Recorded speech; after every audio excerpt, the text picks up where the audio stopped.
আসসালামু আলাইকুম। কেমন আছেন সবাই? আশা করি আল্লাহর রহমতে সবাই ভালো আছেন। শামীমাস কিচেনে আপনাদের সকলকে স্বাগতম। আজকে আমি আপনাদের জন্য নিয়ে হাজির হয়েছি নতুন আরেকটি রেসিপি। আজকে যে রেসিপিটি তৈরি করে দেখাবো সেটা কিন্তু ওয়েদার ডিমান্ডের একটা রেসিপি।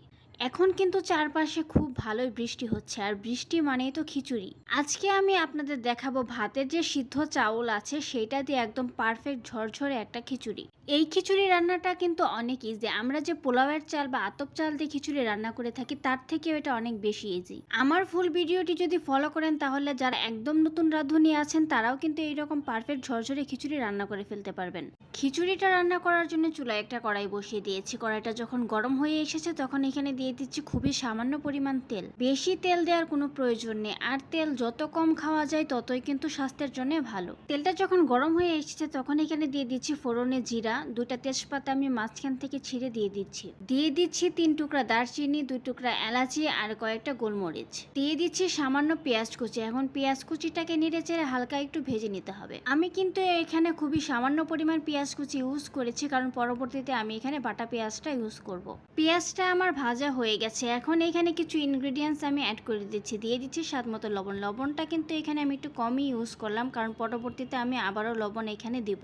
এখন দিয়ে দিচ্ছি হাফ চা চামচ হলুদের গুঁড়া। আমার হলুদের কালারটা অনেক সুন্দর, তাই এখানে আমি হাফ চা চামচ ইউজ করেছি। যদি আপনাদের কালারটা সুন্দর না থাকে তাহলে 1 চা চামচ ইউজ করবেন। 1 চা চামচ মরিচের গুঁড়া, 1 চা চামচ জিরার গুঁড়া, 1 চা চামচ ধনিয়ার গুঁড়া, 1 চা চামচ রসুন বাটা, 1 চা চামচ আদা বাটা, 2 চা চামচ পেঁয়াজ বাটা এখানে আমি ইউজ করেছি। এখন দিয়ে দিচ্ছি। মশলাগুলো দেওয়া শেষ হয়ে গেলে এখন নেড়ে চেড়ে তেলের সাথে মিশিয়ে নিচ্ছি। একটু মেশানোর পর একটু সামান্য পরিমাণ পানি অ্যাড করে দিচ্ছি যাতে মশলাটা পুড়ে না যায়। এখন মশলাটাকে নেড়ে চেড়ে 2 থেকে 3 মিনিট তেলের ভিতরে কষিয়ে নিব। মশলাটা যখন কষানো হয়ে তেলটা ছেড়ে দেবে তখন এখানে দিয়ে দিচ্ছে আলু। লেটকা খিচুড়ি হোক বা বুনা খিচুড়ি হোক, আমরা তো বাঙালি, আলু ছাড়া যেন আমাদের খিচুড়ি চলেই না। কয়েক টুকরা গাজর এখানে আমি দিয়ে দিচ্ছি। নেড়ে চেড়ে মিশিয়ে নিচ্ছি। 2 থেকে 3 মিনিট নেড়ে চেড়ে আলুটাকে মশলার সাথে ভালোভাবে কষিয়ে নিব।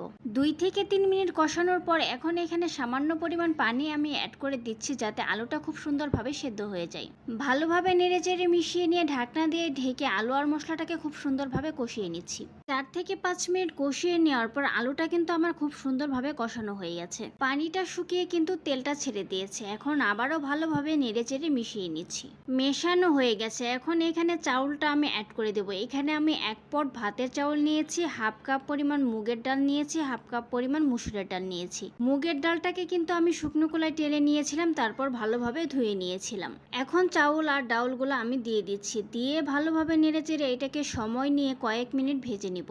এই চাউলটা ভাজার উপরেই কিন্তু ডিপেন্ড করে আপনার খিচুড়িটা কতটা ঝরঝরে হবে।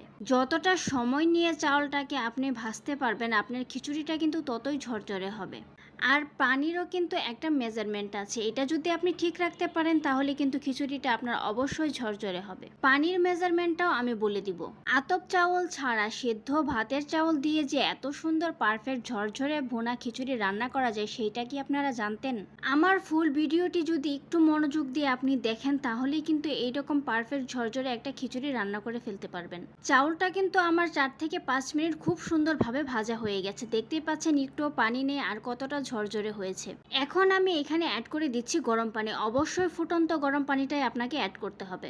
পানির মেজারমেন্টটা এখানে আপনাদের আমি বলে দিচ্ছি, যেটা যেই পরিমাণ নেবেন তার দ্বিগুণ পরিমাণ পানি দিলেই কিন্তু হবে। যেমন আমি এখানে 1 কাপ পরিমাণ চাউল নিয়েছি, তার দ্বিগুণ পরিমাণ পানি দিয়েছি। হাফ কাপ মুগের ডাল নিয়েছি, হাফ কাপ মসুরের ডাল নিয়েছি, তার দ্বিগুণ পরিমাণ পানি দিয়েছি। পানিটা দিয়ে ভালোভাবে নেড়েচেড়ে মিশিয়ে নিচ্ছি এবং এই পর্যায়ে আমি লবণটা চেক করে দেখছি। এখন কিন্তু আমার লবণটা কম আছে, তাই এখানে আমি আরও কিছুটা পরিমাণ লবণ অ্যাড করে দিচ্ছি।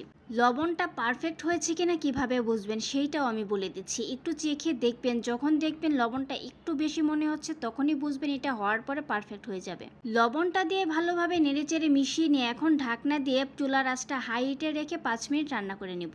হাই হিটে 5 মিনিট রান্না করে নেওয়ার পর খিচুড়ি থেকে কিন্তু পানি অনেকটাই শুকিয়ে গেছে। এই পর্যায়ে আমি ফ্লেভারের জন্য কয়েকটা কাঁচামরিচ অ্যাড করে দিচ্ছি আর এখানে দিয়ে দিচ্ছি কিছুটা মটরশুঁটি। মটরশুঁটি যেহেতু সিদ্ধ হতে বেশি টাইম লাগে না তাই এটা আমি পরে অ্যাড করলাম। মটরশুঁটিটা অ্যাড করলে কিন্তু খিচুড়িটা দেখতে অনেকটা কালারফুল হয়। এখন ভালোভাবে নেড়েচেড়ে মিশিয়ে নিচ্ছি। এখন চুলার আঁচটা মিডিয়াম টু লোতে রেখে ঢাকনা দিয়ে ঢেকে খিচুড়িটা রান্না করে নিচ্ছি। এই পর্যায়ে খিচুড়িতে আমি একটা স্পেশাল বাগার দেব। এই বাগারটা দেওয়ার কারণে কিন্তু খিচুড়ির ফ্লেভার এবং টেস্ট দুইটাই বেড়ে যাবে। তেমন কিছুই না, তেলের ভেতরে জিরা আর পেঁয়াজটাকে আমি খুব সুন্দরভাবে ভেজে রেখেছিলাম, সেটাই এখন খিচুড়িতে দিয়ে দিচ্ছি। বাগারটা দেওয়ার পর ভালোভাবে নেড়েচেড়ে খিচুড়ির সাথে বাগারটাকে মিশিয়ে নিচ্ছি। ভালোভাবে মেশানো হয়ে গেলে এখন চুলার আঁচটা একদম লোতে রেখে ঢাকনা দিয়ে ঢেকে দমে এটাকে আমি 10 মিনিট রান্না করে নেব। দমে 10 মিনিট রান্না করে নেওয়ার পর দেখতেই পাচ্ছেন খিচুড়িটা কিন্তু আমার অলরেডি হয়ে গেছে। খিচুড়িটাকে আমি একটু নেড়ে দেখাচ্ছি, দেখতেই পাচ্ছেন এটা কতটা ঝরঝরে হয়েছে। খিচুড়ির কালারটাও কিন্তু অনেক সুন্দর এসেছে। এখন খিচুড়িটাকে আমি আপনাদের সাথে সার্ভ করে দেখাচ্ছি। তৈরি হয়ে গেল গরম গরম ভাতের সেদ্ধ চাউলের পারফেক্ট ঝরঝরে মজাদার ভুনা খিচুড়ি। দেখতেই পাচ্ছেন খিচুড়িটা কতটা ঝরঝরে এবং কালারফুল হয়েছে, খেতেও কিন্তু ঠিক ততটাই মজার হয়েছিল। যদি কখনো ভাতের সেদ্ধ চাউল দিয়ে খিচুড়ি রান্না করে না খেয়ে থাকেন তাহলে অন্তত একবার ট্রাই করে দেখবেন। আমি আপনাকে 100% শিওর দিয়ে বলছি আপনি এই খিচুড়িটা প্রেমে পড়ে যাবেন। ভিডিওটি সম্পূর্ণ দেখার জন্য ধন্যবাদ। ভিডিওটি যদি ভালো লেগে থাকে লাইক কমেন্ট শেয়ার দিয়ে পাশে থাকবেন। এরকম নতুন নতুন ভিডিও পেতে আমার ফেসবুক পেজটি ফলো দিয়ে রাখেন। যদি ইউটিউব থেকে দেখে থাকেন তাহলে চ্যানেলটি সাবস্ক্রাইব করে পাশে থাকা বেল আইকনটি অন করে দিন। ধন্যবাদ।